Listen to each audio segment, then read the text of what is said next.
Kipa wa timu ya taifa ya Cameroon na klabu ya Manchester United Andre Onana amefanya ziara ya kihistoria nchini Burkina Faso ambapo alipokelewa kwa heshima na mwenyeji wake Kapteni Ibrahim Traore, kiongozi wa taifa hilo la Afrika Magharibi.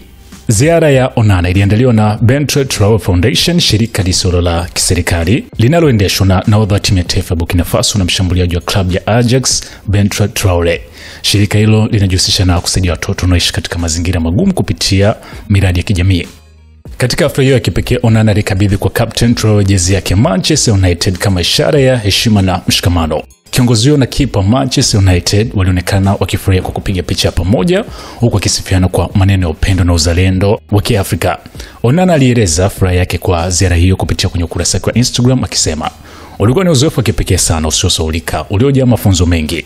Shukrani za dhati kwa rais na kwa watu wa Burkina Faso kwa ukarimu wao mkubwa. Ziara hii imenipa fursa ya kugundua kuwa kuna utajiri wa kiutu na kiutamaduni kwa taifa hili." Kwa upande wake, Kapteni Traore alitaja ujio wa Onana kama ishara ya mshikamano barani Afrika akisema, "Huu ni ushahidi wa dhamira yetu kuwa Afrika iungane.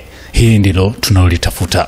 Traore mwenye umri miaka 37 alitoa uongozi wa nchi hiyo kupitia mapinduzi ya kijeshi mwaka 2022 na tangu wakati huo amekuwa na mvuto mkubwa sana kwa vijana wengi barani Afrika kutokana na misimamo yake ya kizalendo na kupinga ushawishi wa mataifa magharibi barani humo. Wengi humfananisha na shujaa wa kihistoria wa Burkina Faso Thomas Sankara.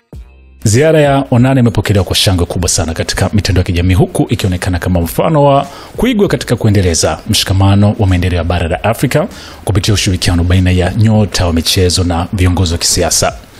Hiyo ni SNS Mini Gen Man.